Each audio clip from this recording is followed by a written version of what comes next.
Las venas abiertas de América Latina, por Eduardo Galeano, parte 2.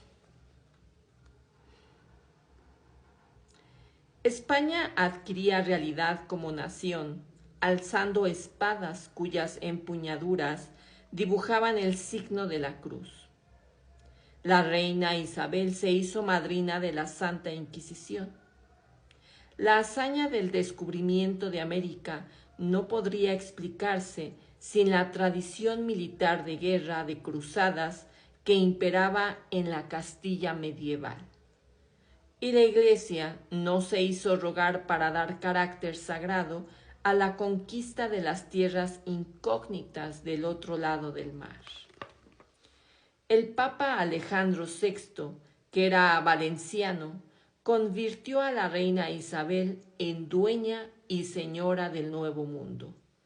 La expansión del reino de Castilla ampliaba el reino de Dios sobre la tierra.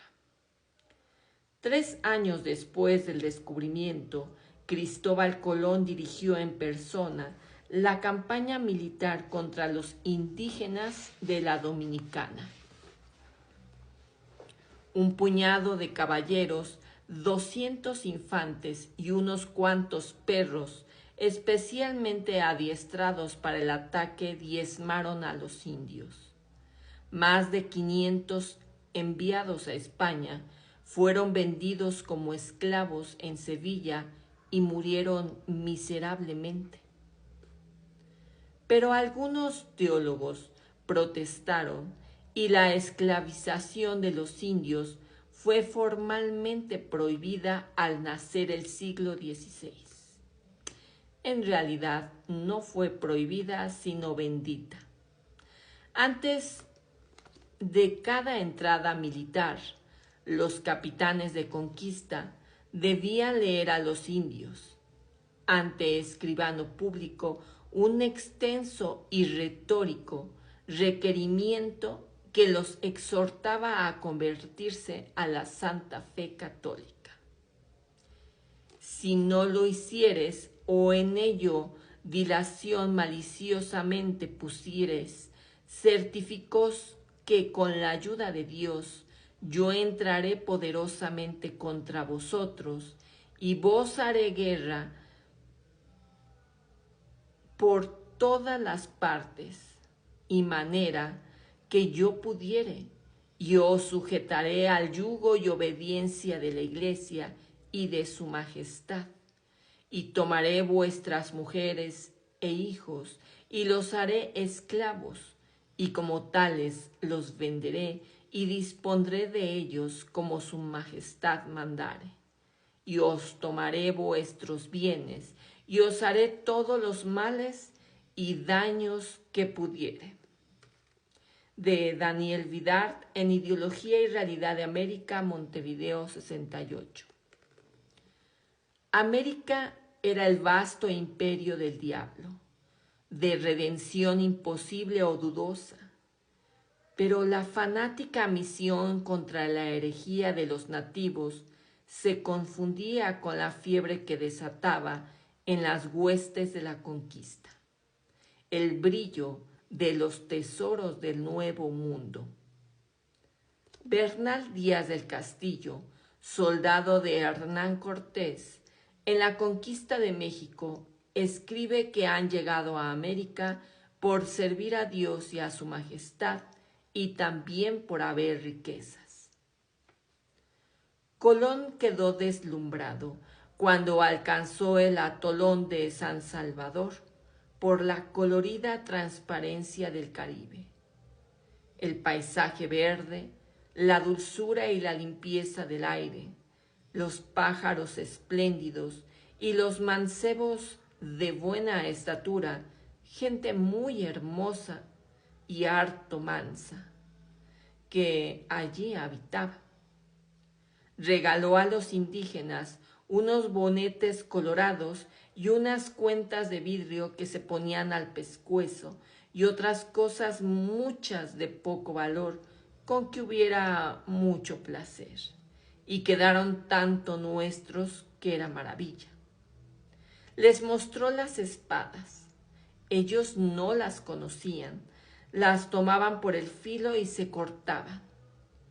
Mientras tanto, cuenta el almirante en su diario de navegación, yo estaba atento y trabajaba de saber si había oro o vide, que algunos de ellos traían un pedazuelo colgado en un agujero que tenían a la nariz. Y por señas pude entender que yendo al sur o volviendo la isla por el sur, que estaba allí un rey que tenía grandes vasos de ello, y tenía muy mucho, porque del oro se hace tesoro, y con él quien lo tiene hace cuanto quiere en el mundo, y llega a que echa las ánimas al paraíso. En su tercer viaje, Colón seguía creyendo que andaba en el mar de la China, cuando entró en las costas de Venezuela.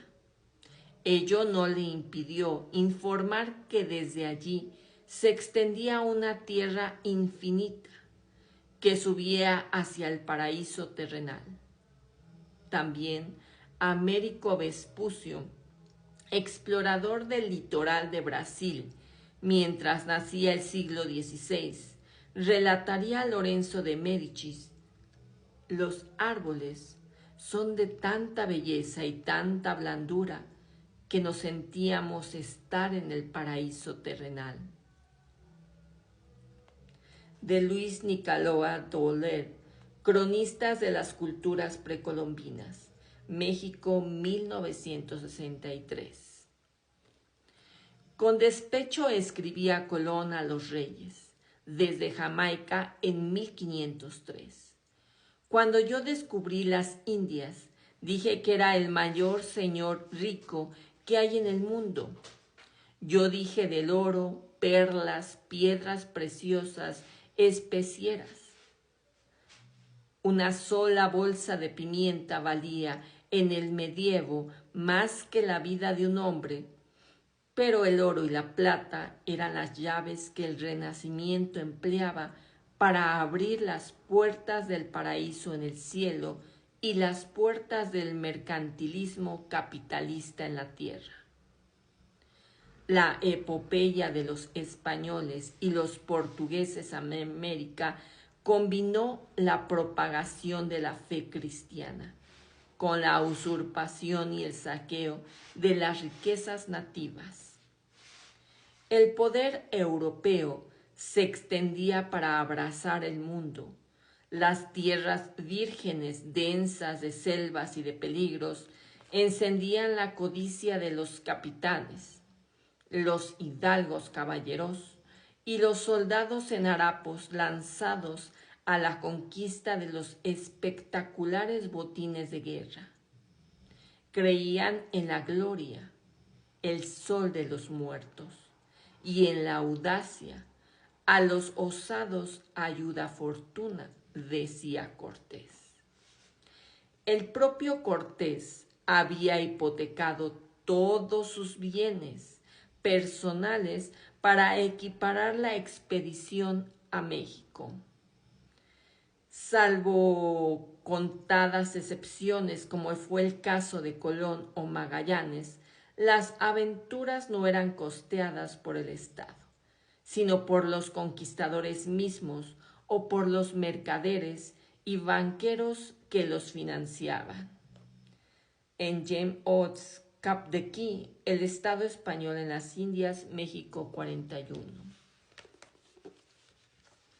Nació el mito de El Dorado, el monarca bañado en oro que los indígenas inventaron para alejar a los intrusos. Desde Gonzalo Pizarro hasta Walter Raleigh, muchos lo persiguieron en vano por las selvas y las aguas del Amazonas y el Orinoco.